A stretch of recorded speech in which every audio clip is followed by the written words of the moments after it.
Assalamualaikum warahmatullahi wabarakatuh. Alhamdulillah syukurillah wa nikmatillah wala quwata illa. Allahumma shalli ala sayyidina Muhammad wa ala sayyidina Muhammad. Kawan-kawan, mari kita lanjutkan pembahasan 10 tanda hari kiamat. Kita lanjutkan di faslun, pasal turunnya Nabi Isa. Saya bacakan suatu hadis. Bismillahirrahmanirrahim. Walladzi nafsi biyadihi la yushikanna ayyanzila fikum ibnu Maryam hakaman adla fayaksirus soliba wa yaqtulul khinzir wa yad'ul jizya wa yufidul mal hatta la yaqubalahu ahad hatta takuna sajdatan wahidatu khairan minad dunya wa ma fiha. Thumma qala Abu Hurairah radhiyallahu an ikra ma syi'tum wa im min ahlil kitab illa la yu'minanna bihi qabla mautihi wa yawmal qiyamati yakunu alaihim syahida. Artinya kurang lebihnya gini, wa alam bil muradi. Demi zat yang jiwaku ada dalam kekuasaannya, sungguh sudah amat dekat saat turunnya Isa putra Maryam di kalangan kalian semua, yang bertindak sebagai seorang hakim yang adil. Nah ini Nabi Isa bertindak sebagai hakim yang adil. Ia akan memecahkan semua kayu palang salib. Ia akan menghancurkan salib simbolnya orang Nasrani. Kemudian membunuh babi, melenyapkan pajak, menghapus pajak. Kemudian pada waktu itu harta melimpah ruah, sehingga seorang pun tak ada yang mau menerima harta yang jadi orang pada berkecukupan, enggak mau menerima sedekah karena sudah pada cukup semua. Sampai-sampai satu sujud itu lebih baik daripada dunia beserta isinya. Nah ini seperti halnya sholat fajar, yaitu satu sujud itu lebih baik daripada dunia dan isinya. Kemudian Abu Hurairah berkata, sahabat Abu Hurairah itu sahabat Rasulullah yang jika engkau semua menginginkannya, Abu Hurairah berkata, hendaklah kamu membaca. Jikalau engkau semua menginginkannya, tidak ada sama sekali dari golongan ahli kitab, melainkan pasti mereka beriman kepada Isa sebelum wafatnya Nabi Isa, setelah turunnya ke bumi dan sebelum tibanya hari kiamat. Berarti melainkan orang ahli kitab, orang Kristen pasti akan beriman sebelum meninggalnya Nabi Isa, ketika Nabi Isa sudah diturunkan lagi ke bumi. Yaitu nanti pada hari kiamat Isa akan menjadi saksi atas orang-orang yang semuanya itu. Nah ini adalah termasuk hadis yang sahih, diriwayatkan oleh Bukhari Muslim. Ya inilah hadis ini saya bacakan ya sekaligus untuk meluruskan itu apa, golongan sebelah itu sidik-sidik bid'ah, sidik-sidik hadis dhaif, lemah, sidik-sidik hadis palsu. Wong kita itu yo saudara, sama muslim itu bersaudara. Nanti mbok ya enggak usah sidik-sidik iki mengkafirkan bid'ah-bid'ake gitu. Kalau memang salah dalam memahami memanai pengertian hadis, perbedaan itu juga rahmat. Kita kan kalau memaknai hadis itu kan ucapan perbuatan baginda Rasulullah SAW dan juga takrir diamnya. Nah mereka karena nggak mau menerima takrir diamnya Rasulullah yang berarti setuju, dia cuma mengakui ucapan hadis itu adalah ucapan perbuatan kanjeng Nabi, ya udah nggak usah diperbesar, toh. nggak usah bid'ah ke sedulure ya kawan. Nah ini itu hadis tadi yang menjelaskan tentang turunnya Nabi Isa gitu kawan. Kemudian kembali ke pembahasan turunnya Nabi Isa kawan. Nabi Isa itu nanti akan turun di waktu asar, yaitu ketika yang saya ceritakan kemarin, pasukannya Imam Mahdi itu terdesak oleh pasukannya Dajjal di kemudian itu di saat terjadinya sengitnya pertempuran, maka pada waktu asar Nabi Isa itu turun di Menara Putih Damaskus, yaitu di tepatnya di Masjid Jami' Bani Umayyah di kota Damaskus. Jadi Nabi Isa itu turun diantarkan oleh malaikat Jibril dan Mikail ya. Jadi ke dalam kondisi seperti habis mandi ya. Habis mandi itu dalam kondisi yang sangat cerah, seger buger lah. Itu turun diantarkan malaikat Jibril dan Mikail, yaitu dengan memegang satu tangannya memegang malaikat Jibril, yang satu tangannya lagi memegang malaikat Mikail, diantarkan turun ke bumi. Kemudian pertemuan Imam Mahdi dan Nabi Isa itu, kedua pria agung ini yang sangat dimuliakan Allah ini, yaitu beriktikaf di masjid, kemudian sambil meminta petunjuk kepada Allah, iktikaf hingga menjelang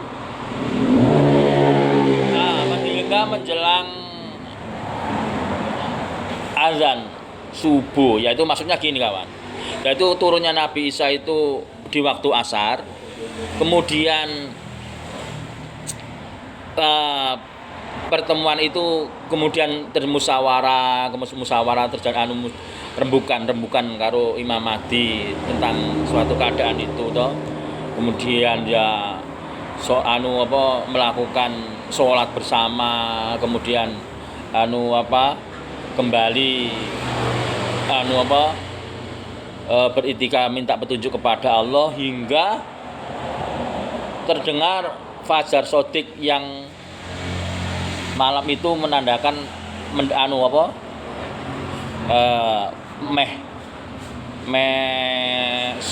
saat subuh.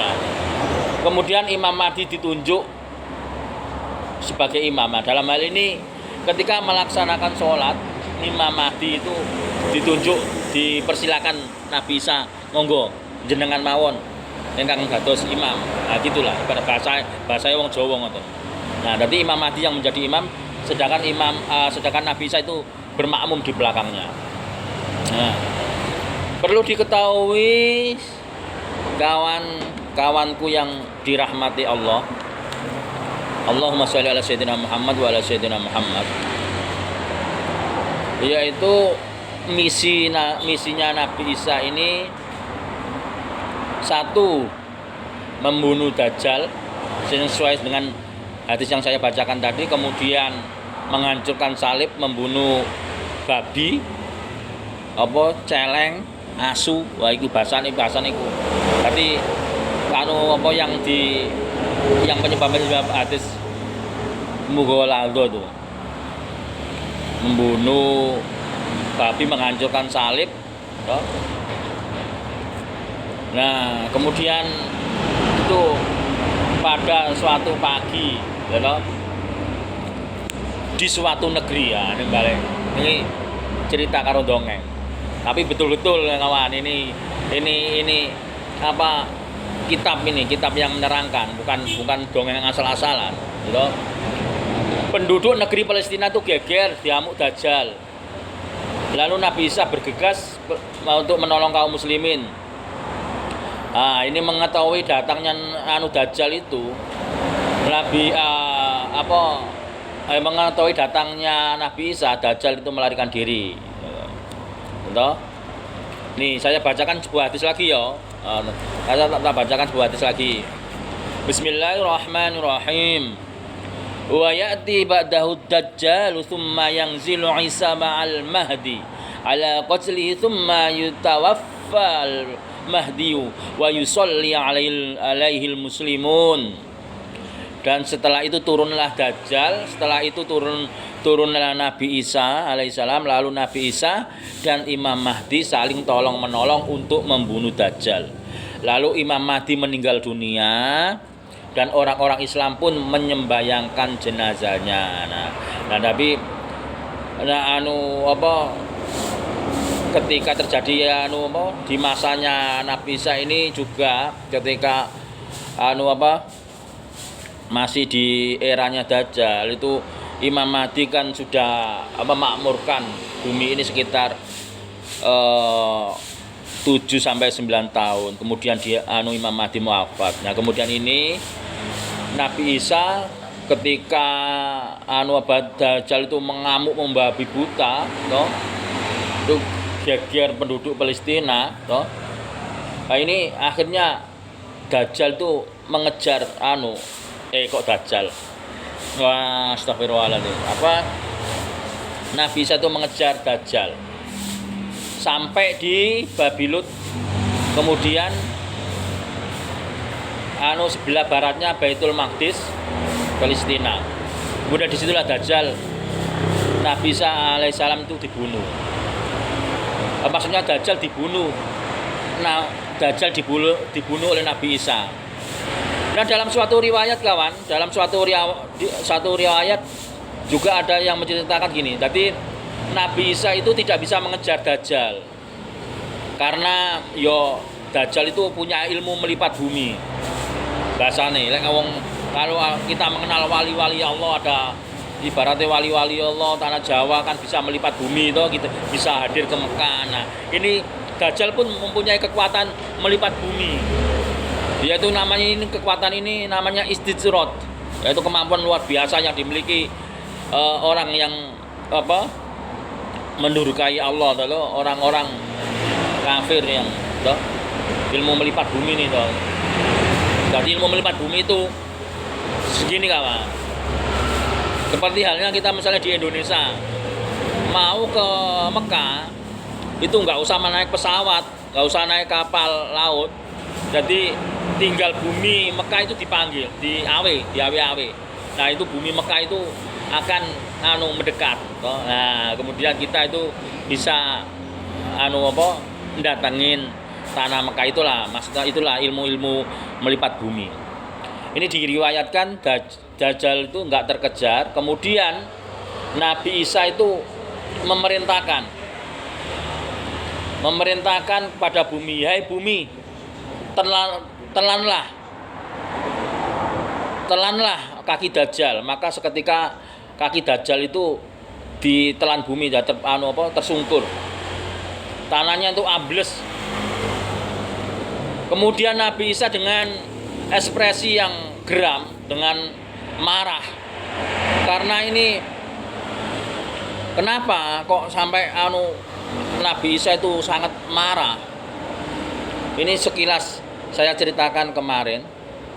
Jadi ketika itu kan Dajjal itu kan termasuk salah satu, dia umurnya ditangguhkan. Jadi mulai di zamannya Nabi Musa, ketika itu diusir Nabi Musa dan Nabi Musa atau ketika dia membuat geger, membuat huru-hara, bikin penyembahan sapi itu sapi, dia dengan menggunakan kemampuannya, terus membikin sapi yang dituhankan. Akhirnya umatnya Nabi Musa itu menyembah sapi kemudian diusir oleh Nabi Musa. Kenapa kok nggak dibunuh oleh Nabi Musa? Padahal Nabi Musa itu kalau sekali jotos, sekali ngampleng itu seketika itu mati.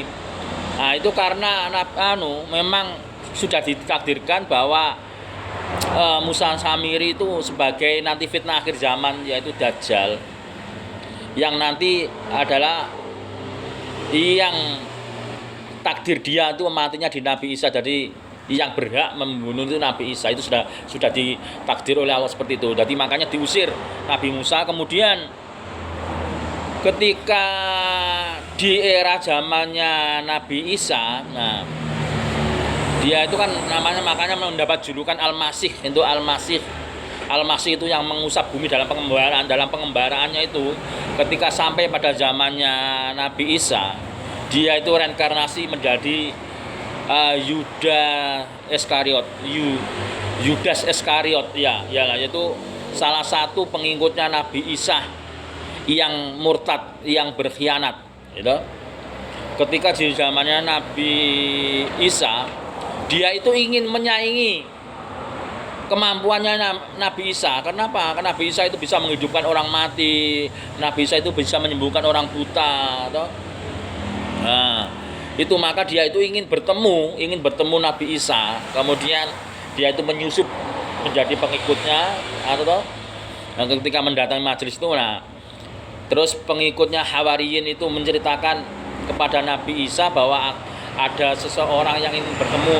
Nabi Isa itu berkata begini, mengatakan begini, pertemuanku dengan dia belum saatnya, karena pertemuanku dengan dia itu adalah nanti kelak di akhir zaman. Nah, ini secara singkat Dajjal. Kembali kita ke pembahasan Nabi Isa. Ketika Nabi Isa itu mengejar Dajjal itu kemudian tersungkur. Nah, Nabi Isa kemudian berkata, Hei Dajjal, engkau telah mengaku sebagai Tuhan yang membuat langit dan bumi beserta isinya. Telah berapa tahun engkau hidup di dunia ini, dan telah berapa banyak manusia yang engkau sesatkan. Sekarang siapa yang akan engkau sembah? Nah, ini bahasane dadi wong Jawa ono bangsat kowe to. Biajingan kowe. Kowe ngaku-ngaku Tuhan, kaya nyesatke umat ngono to. Nah, saiki awakmu wis ngarepku ngono. Arep njaluk tulung sapa kowe? Ya bahasane ngono. Bangsane wong dalane, bangsa wong dalanan. Kemudian Nabi Isa dengan suara yang lantang dan berapi-api, wah, akhirnya Dajjal ini disumbari karo Nabi Isa. Disumbari Nabi Isa itu ngoplok, kawan. Ngoplok, ngerti bahasa ngoplok? Ngoplok iki derdek, wedi, nganti kepuyu-puyu, kepesing-pesing bahasane. Nah, iki Dajjal iki bahasane nganti nang ngarepe Dajjal nang ngarepe Nabi Isa iki nganti kuwi kepuyu-puyu ngoplok kuwi.